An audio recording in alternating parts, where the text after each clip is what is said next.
Apakah suami istri boleh melakukan oral seks? Sebab ada beberapa pendapat Ustadz yang memperbolehkan sepanjang tidak menelan air mazi. Yang saya tahu memang boleh, tidak ada masalah. Karena larangan Nabi SAW adalah meletakkan kemaluan di dubur, gitu kan? Itu haram mutlak. Nanti akan kita bahas, itu ada di dosa besar yang keberapa tadi. Itu ada bahasan sendiri. Masalah itu nanti insya Allah kita akan jelaskan panjang lebar adab seksual dalam Islam. Tapi Allahu a'lam Rabu keberapa. Jadi biar penasaran, gitu kan? Nanti akan kita bahas insya Allah itu. Kemudian tidak boleh meletakkan kemaluan di kemaluan pada saat haid dan nifas. Tapi selain itu dibolehkan istimta' namanya. Onani bagi laki-laki haram kalau dia lakukan sendiri. Tapi kalau istri lakukan boleh, nggak ada masalah, gitu kan? Itu pun masalah najisnya madhi. Madhi itu istilah cairan yang keluar karena terangsang. Ada madhi, madhi itu keluar kalau capek. Ada mani keluar kalau ya orang klimaks, gitu kan? Kalau madhi dan madhi itu tidak wajib mandi, cukup dibersihkan kemudian wudu, gitu kan? Kalau terkena celana dalam maka dicuci. Tapi kalau mani keluar karena klimaks itu nggak boleh mutlak. Sama halnya dengan puasa. Kalau seseorang sampai tumpah madhinya, gitu kan, maka dia tidak batal puasanya. Ini bukan berarti saya bilang Ramadan silakan cumbuan ya.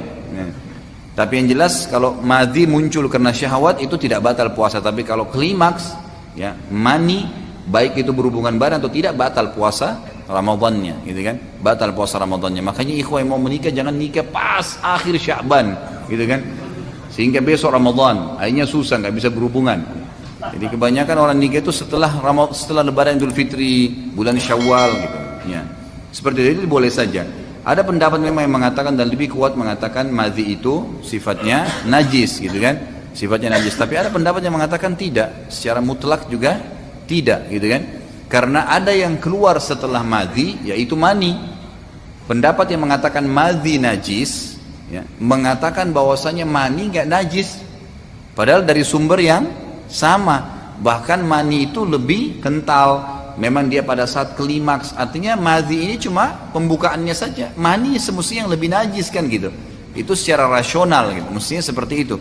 Jadi pendapat yang mengatakan madhi itu najis dan mani itu tidak najis, gitu kan? Karena memang pendapatnya seperti itu. Mereka mengatakan kalau kena madhi nggak boleh ketelan, ya, bagi orang melakukan oral seks. Kemudian kalau mani tidak najis karena ada hadis Bukhari yang menjelaskan bahwasanya Aisyah radhiyallahu anha pernah mengerik sisa mani di baju Nabi SAW yang sudah kering. Jadi tidak dicuci, tapi dikerik karena sudah kering, kemudian dipakai oleh Nabi SAW sholat baju itu.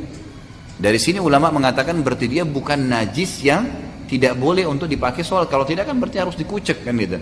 Tapi ini hadis itu menjelaskan. Kalau pendapat lain mengatakan tidak, madhi dan mani sama-sama dia sifatnya najisnya cuma maknawi, cuma secara makna saja. Dia najis di zatnya, seperti halnya najisnya alkohol.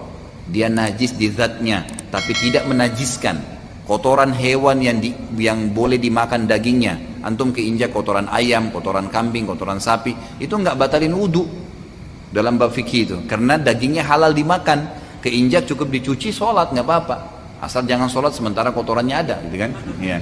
Jadi dibersihin dulu, baru kemudian sholat. Tapi kalau hewan yang tidak boleh dimakan dagingnya, bertaring, kotoran manusia, kotoran harimau, kucing, itu nggak boleh.